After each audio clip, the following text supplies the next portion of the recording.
عقاب سرخ.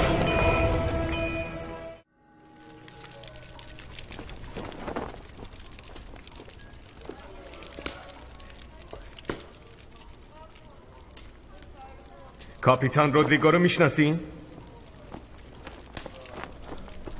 وای خدای من، چیزی داری بهم بدی؟ به من دست نزن یا دور شو، برو اون طرف.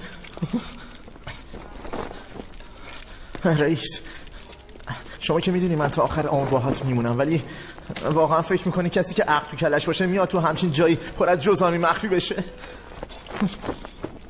اگه اون کاپیتانی که دنبالشین بخواد قایم شه، جایی بهتر از اینجا سراغ ندارم. رئیس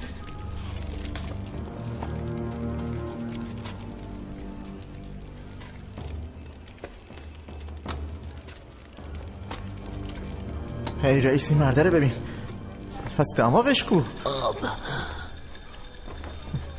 باید ازش بپرسی. رئیس مواظب باش، با نگاه کردنم ممکنه منتقل بشه.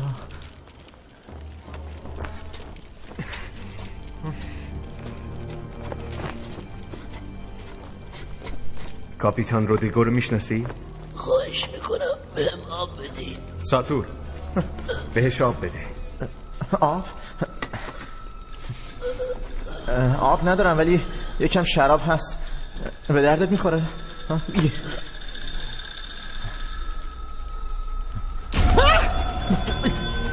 نترس، به من دست نزن، چندشم میشه. مردیه که شما دنبالشین میشناسم. اون اینجا مخفی بود ولی با چلاق رفت. ریمونده چلاق سردسته گدای مرکز شهر رو میگه ها؟ دقیقا. آره.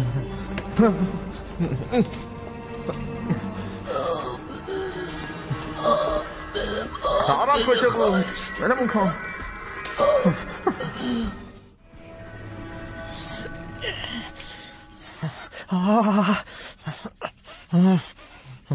خیلی داری وسواس نشون میدی. آره. اگه اینجوری ادامه بدی به استخونت میرسی. آخه اینجا رو اون جزامی دست زده. مگه ندیدین رفتیم تو اون جای جهنمی ها؟ تازه کاپیتان رودریگو هم با دوزه چلاق فرار کرده. خوبه، حداقل تو خودتو شستی. چند وقت بود آب به تنت نخورده بود؟ این چه حرفیه؟ من که دائم در حال حموم کردنم. بی خیال. یه چیزی آقا، شما فکر میکنی ما جزام گرفتیم؟ نه ساتور. نه جدی؟ نکنه ما هم کم کم اعضای بدنمون از دست بدیم. اگه من دستم از دست بدم اشکال نداره، ولی خب جای دیگه مشکل داره. بس ساتور، انقدر چرن نگو. بس دیگه. میخوام شلاقش بزنم، اون گوشمو کشید. صبح بخیر نانیو، بشن صابونتو بخور. نه صابونه میخورم، نه ناهار میخورم، نه شام میخورم تا بفهمی من به اون مدرسه نمیرم. من با نانیا هم عقیدم. چرا مجبورش میکنی با بچه فقیره هم کلاس شه؟ بشین و صابونتو بخور. میخوای برم چون معلم اونجا دوست توه. معلمه رو میشناسی؟ بله. خب اون یه دوست خوبه دوران بچگیه. یه دوست خوب؟ خیلی خوب. من نمیخوام کنار اون بچهای فقیر بشینم. من یه اشراف زادم. هر چقدرم که اشراف زاده باشی کاریو میکنی که من بهت میگم میری به اون مدرسه. ولی آخه این حرف آخر منه نانیا.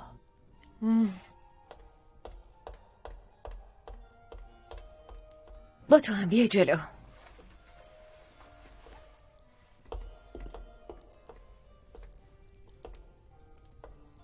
دیگه هرگز رو پسر من دست بلند نمی کنی وگرنه دستاتو از دست میدی.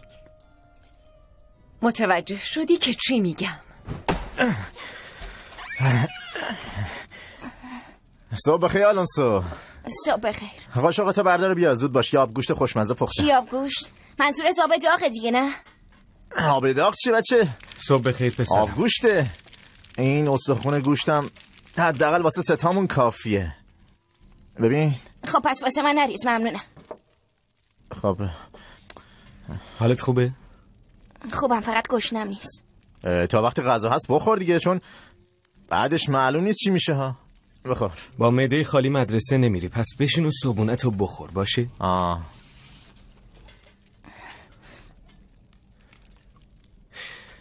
میشه بدونم چیت شده؟ آلونسو باید حدس بزنم؟ دیشب خاله مارگاریتا رو بیرون کردی. برای چی؟ میدونستی میخوام ببینمش. فکر کردم خوابی. دروغ میگی. تو نمیخواستی من ببینمش، برای هم. خب حالا که آبگوش دوست نداری بیا بریم دنبال چند تا تخم مرغ بگردیم واسه املت درست کنم. چیزی که تو میخوای اینه که من تنها بمونم. چی؟ چرا همچین چیزی میگی؟ چون همه اتفاقات تقصیر خودته. واسه چی رفتی بارها؟ چرا نرفتی دنبال برای بریون؟ اگه نرفته بودی الان مامانم زنده بود. آلونسو همش تقصیر توه. مامان به خاطر جو مرد.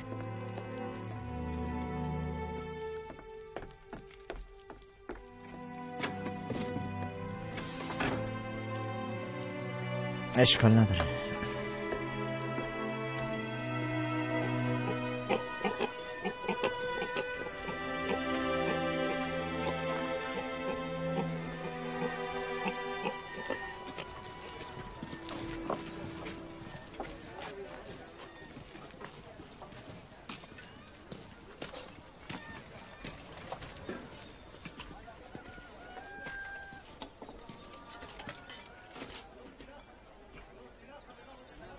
چیزی میخوای؟ نه. پول نداری؟ نه.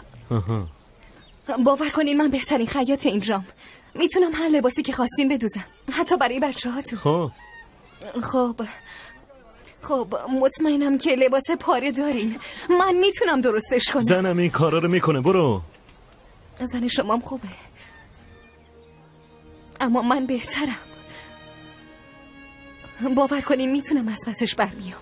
میتونم یه زیرانداز واسه زمستونتون بدوزم. برو ببینم از اینجا گم شو. برو خیلی کار دارم. برو ببینم. بفرمایین چیزی احتیاج داشتین؟ این میوه ها واقعا تازن. میخواین یه دونه براتون بذارم؟ داری چی کار میکنی دختر؟ این دوز خوبه دیدمش. نگاه کن داره دزدی میکنه. بی شرف. باید بریم بگیریمش. وایسا ببینم. خوبه. نمیدونم چرا یکم من شانس ندارم با سنه به این بزرگی داشته باشم. اون یه فرشته است. برو بعدر نمیذاری من ببینم.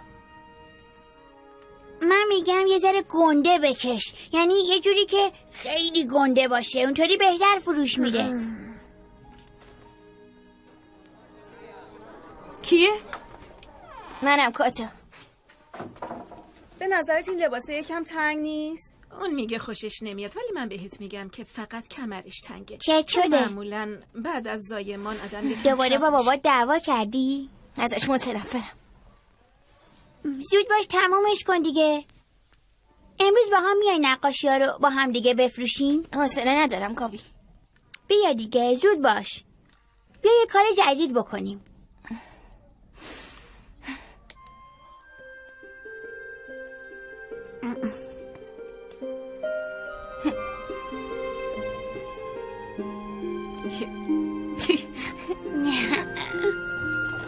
مطمئنین؟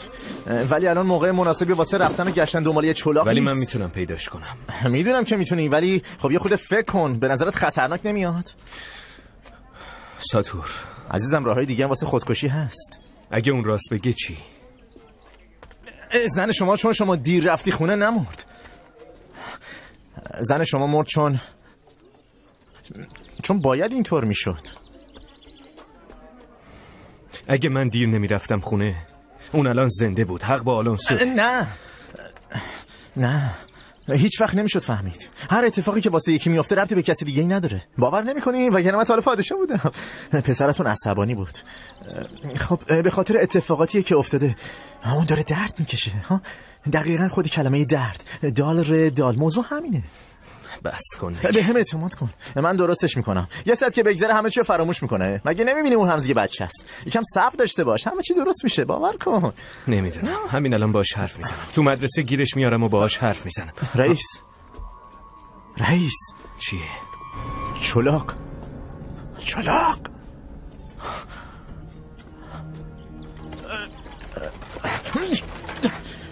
ای چه خبرته؟ این یونه از کجا آوردی؟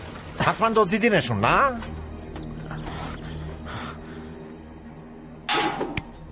کجا داری میری؟ مگه نمیخوای لباستو بپوشی ها؟ صبر کن. مگه نمیدونید با دزدا چه کار میکنم؟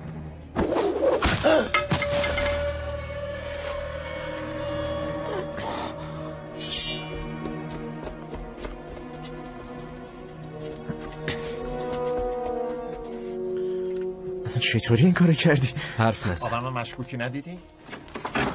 جدی میگم، چوبو میگم. چطوری این کارو میکنی؟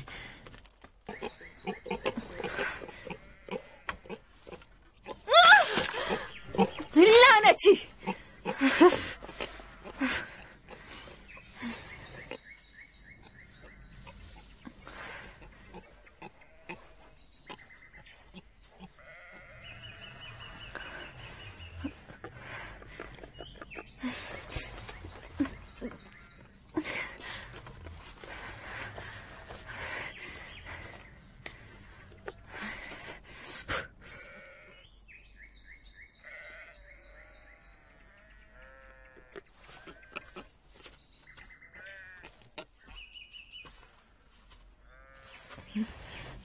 گشنته.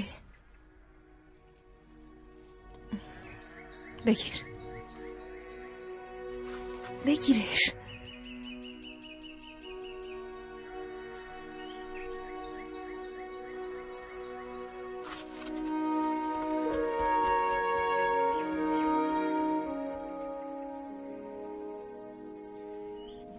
کاپیتان رودریگو هنوز توی شهره. برای این دفعه دیگه نمیتونه فرار کنه. آدم گذاشتم تا همه خروجی‌ها رو تحت نظر بگیرن. و اون کتاب با اسمای ما چی؟ اگه به دست دادگاه برسه فاتحه هممون خونده است. وقتی کاپیتان رودریگو رو بگیریم کتابش هم میگیریم. توی موقعیت حیاتی هستیم.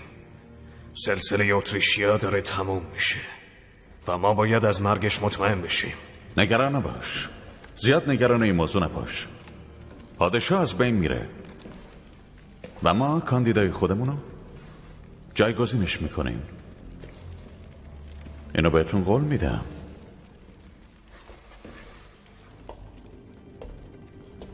ما به شما اطمینان داریم کمیسر.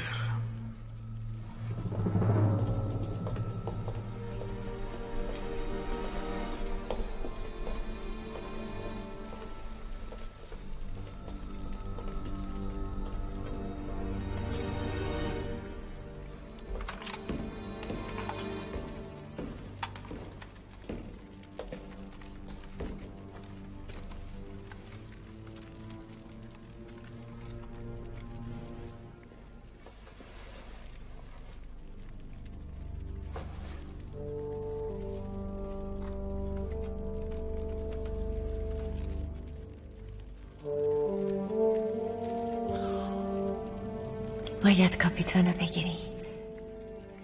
نقشه های ما برای کشتن پادشاه به اون بستگی داره. نگران نباش، حتی اگه لازم باشه تمام سنگای شهرم یکی یکی میگردم. تو خودت خوب میدونی که من دوست ندارم کارو با عشق قاطی کنم.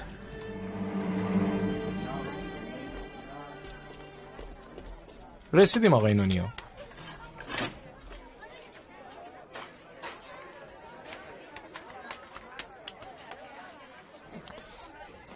برگرد اونجا. ولی آقای نونیو مادرتون گفتن که شما حتما باید برگردین مدرسه. اگه این کارو نکنی دستتو قطع میکنم. برگرد.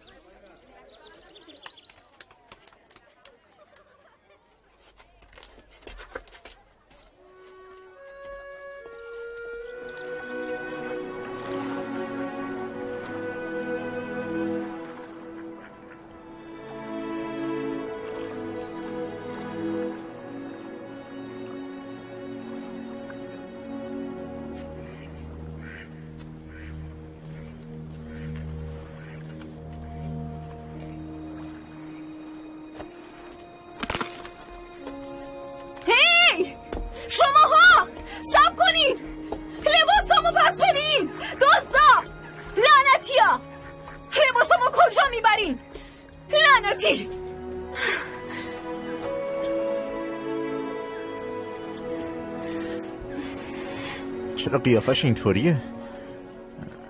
پس چش و چالش کو؟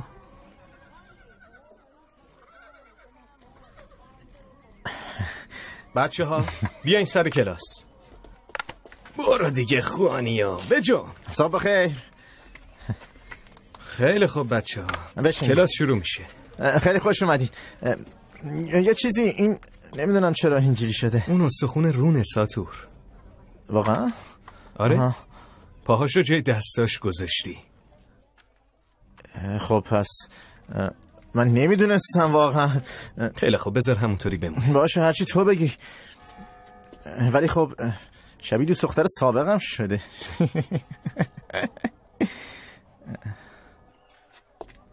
موریو پس آلونسو و گابی کجان؟ نمیدونم من اصلا صبح ندیدمشون.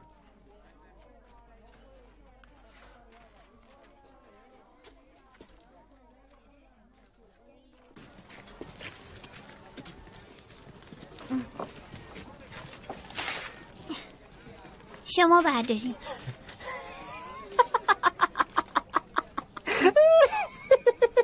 پولش چی؟ پولش کجا بود؟ یه سکه بیشتر نبود. موش کثیف. نگران نباش من برای امروز زیاد فروختم. ما تو کارمون موفق شدیم. باید به موریو بگیم بیشتر نقاشی بکشه. اینطوری بهتره. آره واقعا فکر میکنی تو مرگ مامانت بابات مقصر بوده؟ آره چون اگه با دوستاش نمیرفت مشروب بخوره مامانم الان زنده بود.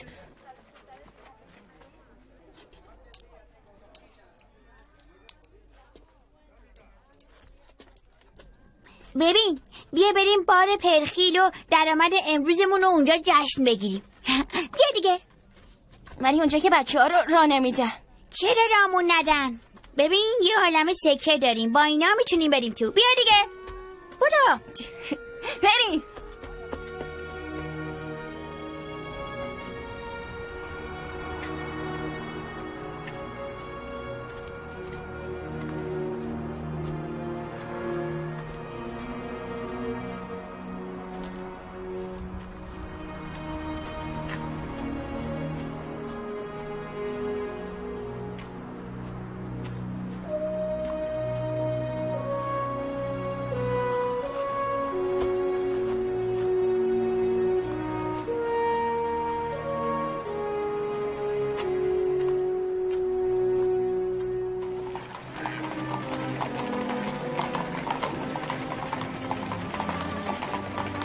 کار خوبی کردم نانیو رو فرستادم بره اون مدرسه.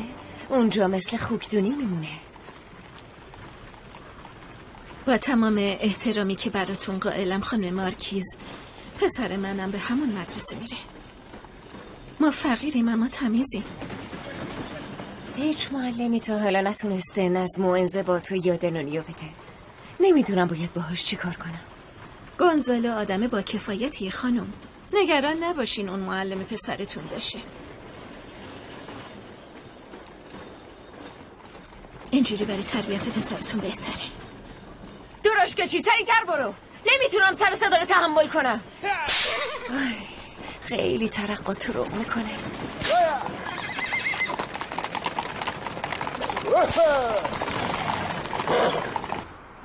اون بچه اون دوست همونی که بهش هویج دادم لباسامو برداشت و رفت واسه اینکه من یه بد شانسم.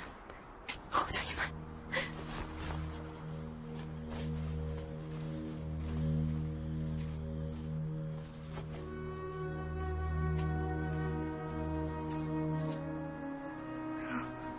هی شما ها لباسامو پس بدین یا زود باشین. دوستا وایسین.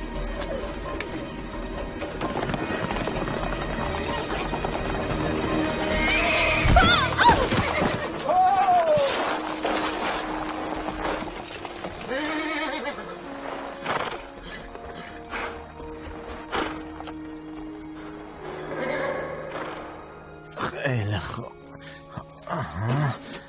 حالا تمیز شد.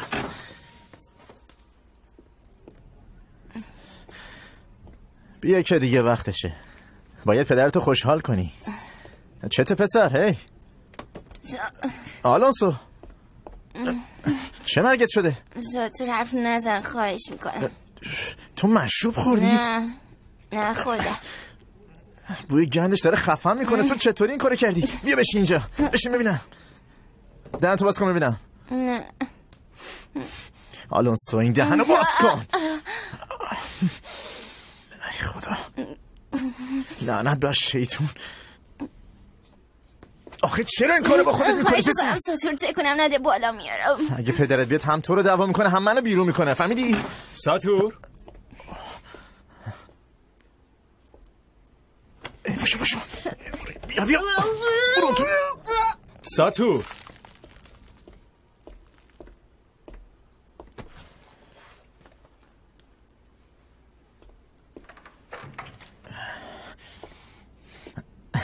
چت شده؟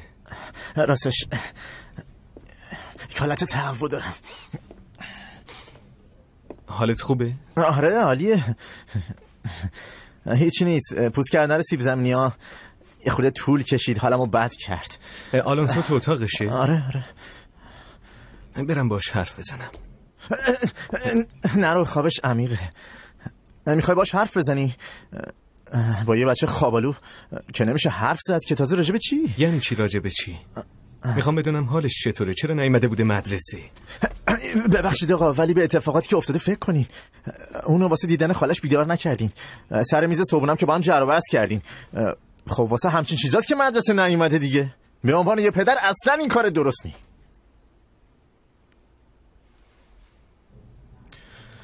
خیلی خوابه. این یه تیکه چوب. بیا بشین. هنوز نفس میکشه. چی شده؟ خانم زدیم به یه گدا.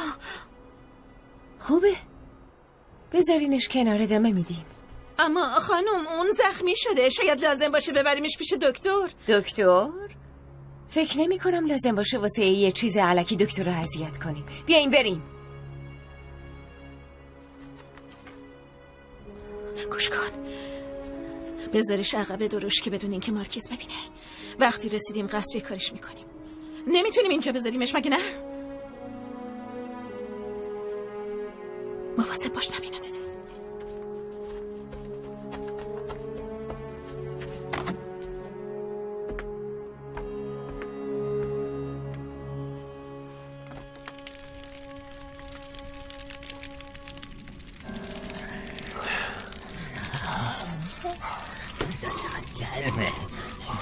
خیلی گرمه. آره عجب اصلی گیرمون اومده. میریم چه خوشگله. نگاه کن.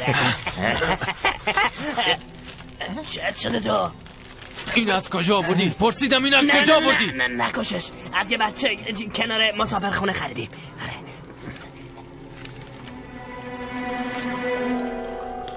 این نقره به بررسی دقیقی نیاز داره.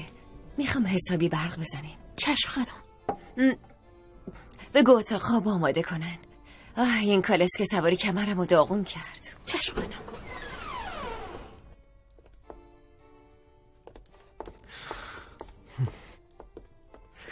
وقت بخیر مادر.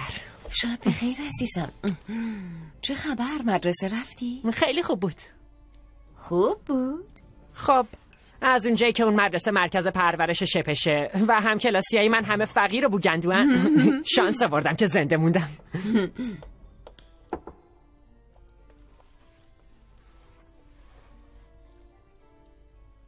ببین چی میخواد.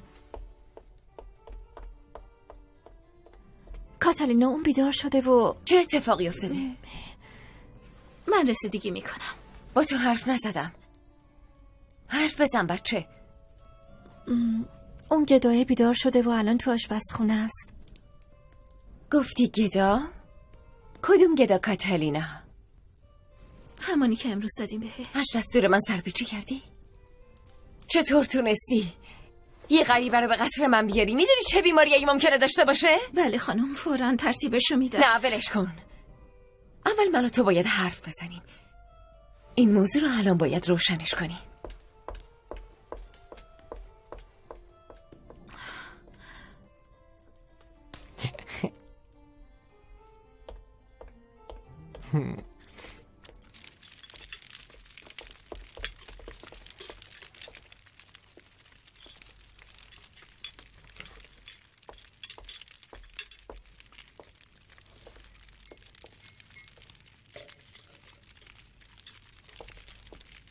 میبینم که حالت کاملا خوبه و داری غذاهای آشپزخونه رو تموم میکنی. تو مهمونی دیگه تموم شد، از آشپزخونم برو بیرون. خانم با اجازه شما. ببین میدونم که ترسیدی، اما خانم خیلی دست و دل بازن، با قلب بزرگی که دارن همیشه سر زبونا بودن. تو به خونشون راه دادن و بهت غذا دادن، پس از ایشون اطاعت کن و برو. لالی دیگه تحملم داره تموم میشه.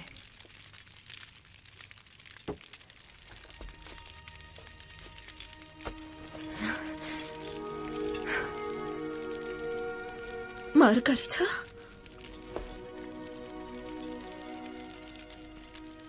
تو فوق‌العاده‌ای، تو فوق‌العاده‌ای. هی بچه ارزلو باش، به همون میگین کاپیتان رودریگو کجاست یا نه؟ اگه نه مجبوریم تا قسطنطنیه دنبالش بگردیم و اگه نگیم با یه زبون دیگه حالیتون میکنه. مثل اینکه ایراها جواب نمیده. کوفت بگیرشون، همشون رو بگیرید.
بهتر از اینجا بریم، دیگه تموم شدم. بریم. جالی داری.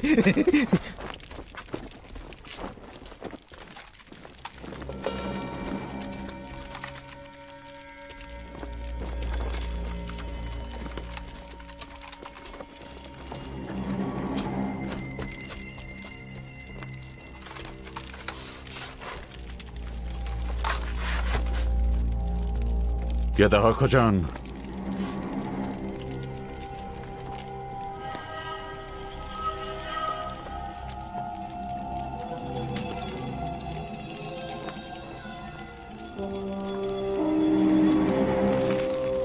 موقعی اتفاق افتاد که همه چیزمو دزدیدن. تو راه رفتن به سئول بودم وقتی که درشکه شما با من برخورد کرد. همش همین بود. وای بیچاره، چقدر زجر کشیدی.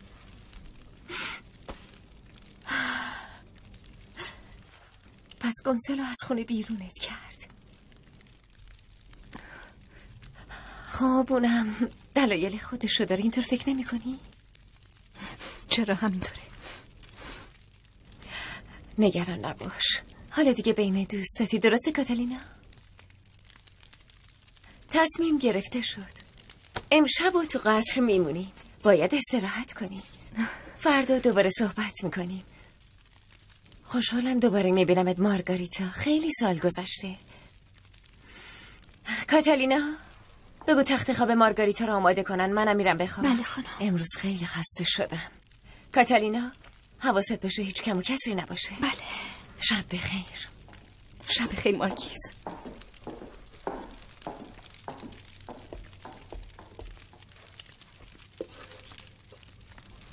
کاتالینا میخوام بابت کاری که کردی ازت تشکر کنم. اگه تو نبودی هنوز رو زمین افتاده بودم.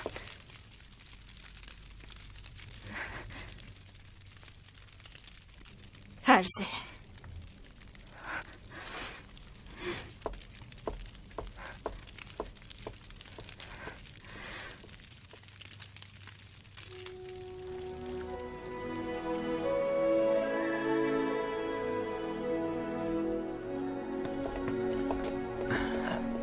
آقا یادتونه دیروز بهتون گفتم که باید به پسرتون اعتماد کنین، اون فقط یه بچه است؟ بله ساتور و ازت ممنونم، ولی امروز میخوام برعکسشو بهتون بگم. نمیگم پسر بچه‌تون بچه بدیه خدای نکرده، ولی اگه با شخصیتی که داره زیادی بهش گیر ندین از یکی دیگه خط میگیره، اون موقع اوضاعتون بیریخته. منظورت چی؟ خب چیزی شده؟ خب راستش باید بیشتر حواستون رو جمع کنین، چون یه چیزایی هست که اون فکر میکنه دیگه بزرگ شده. ساتور میگی چی شده یا نه؟ واقعیتش اینه که اومد. صبح بخیر. سلام. صبح بخیر. حالت خوبه؟ اوه قیافت که همچین جالب نیست. نه راستی سرم درد میکنه. حق داری. چرا که نه؟ آلونسو میدونم دلت برای مادرت تنگ شده و اینکه زیاد آسون نیست. منم دلم براش تنگ شده.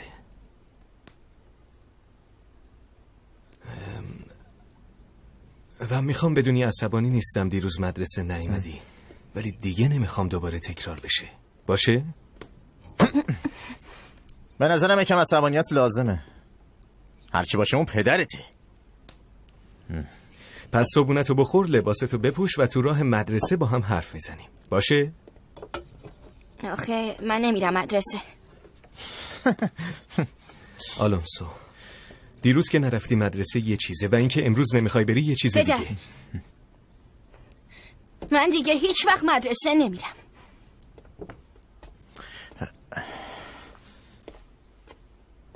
گفتم یکم زور لازمه دیگه، این بچه رو نمیشه جمعش کرد. هی پسرین چطوره؟ بهتره، خیلی بهتر شده. خدا رو شکر. خدا حافظ. خیلی ممنون. خدا حافظ.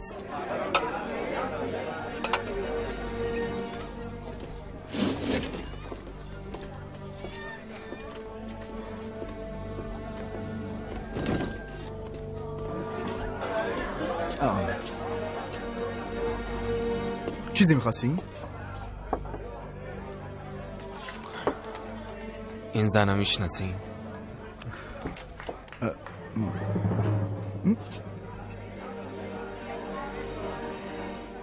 این که زن منه. لخته؟ مرتی که یاوز این عکس کجا دووردی؟ دستتو بکش. هی با تو سب کن، برگرد اینجا.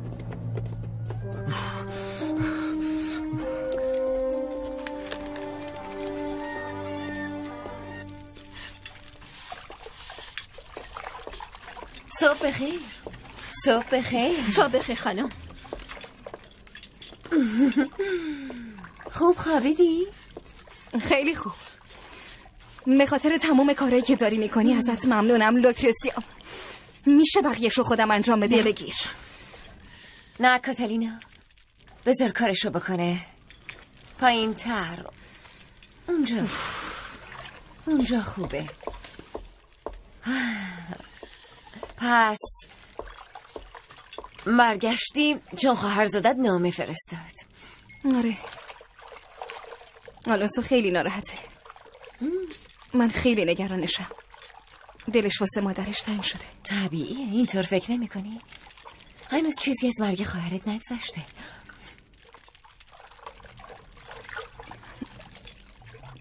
دارم فکر میکنم که شاید بهتر بود پیشش میموندم. اون به من احتیاج داره. فکر نمی کنم موندنت فکر خوبی باشه. برای چی؟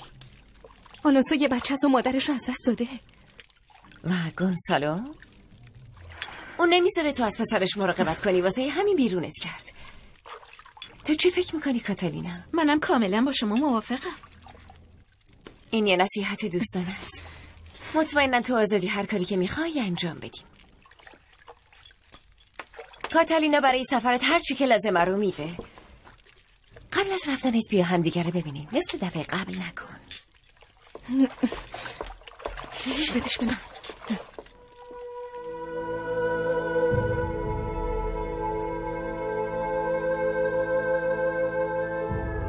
تو باید به من اعتماد کنی پسرم. ما همیشه با توییم عزیزم، همیشه در کنارتیم.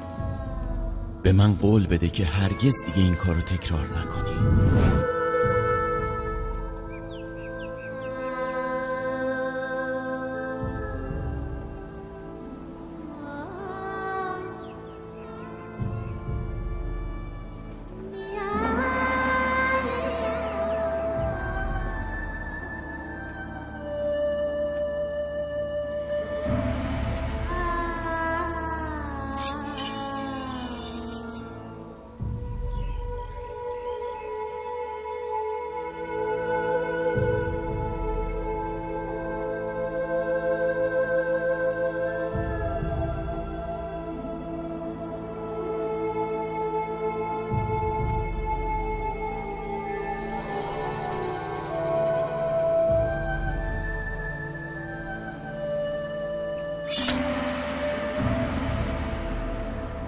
نه نه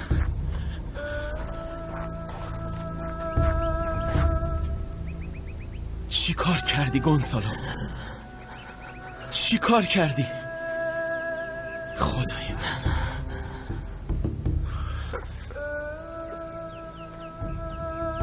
ما همیشه با توییم عزیزم، همیشه در کنارتیم. بهم قول دادی دیگه این کار رو نمی کنی. نترس،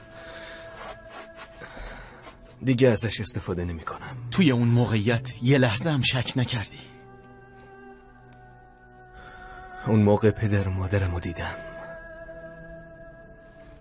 میخواستم همه سفرمو باهاشون تقسیم کنم، همه اون چیزایی که تو شرق یاد گرفتم.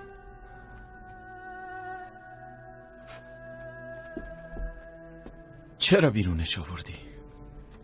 داری فکرمو میخونی؟ وقتی کریستینا مرد تو برگشتی. هر وقت دنیا رو سرم خراب میشه تو اونجایی. چطوری این کارو میکنی؟ خب اینا نقشه های الهیه، نه چیزی بیشتر. ولی به سوال من جواب ندادی.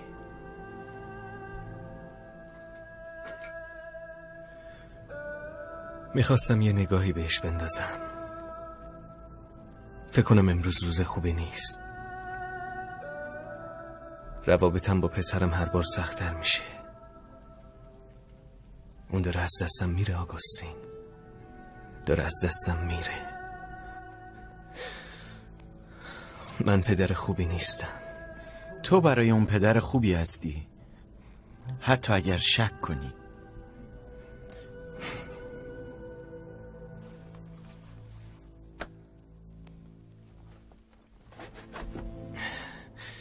کمیسر داره گده ها رو از خیابونا جمع میکنه. میدونی برای چی؟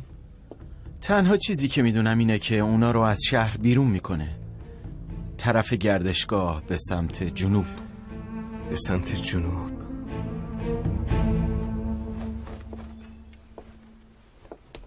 سلام، میتونم کمکتون کنم؟ بهش اعتماد نکن. بدون این قیافه مظلوم فقط یه افعیه. اومده اینجا و پیش مارکیز خودش یه قربونی نشون میده. مثلا غذا نخورده، انداختنش تو کوچه. بدتر از اینو باید سرت میومد. اینطوری حرف نزن، ما با هم دوست بودیم. آه خدای من، دوست؟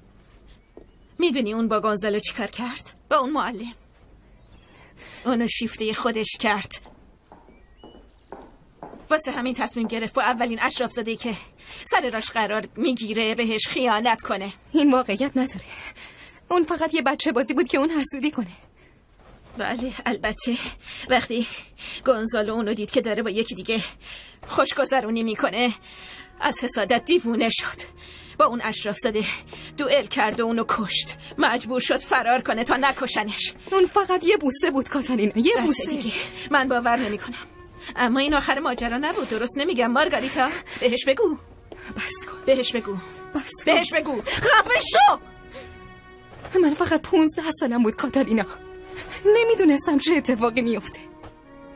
من هر کاری کردم که اونا رو محکوم نکنم. البته وقتی گونزالو رو پیدا نکردن پدر و مادرش رو گرفتن و انداختنشون زندون. اون بیچاره ها دیگه پیر بودن. اونا رو شکنجه کردن. 2 هفته بیشتر دووم نیاوردن. گریه کن. حالا گریه کن چون اونا دیگه مردن. گریه کن.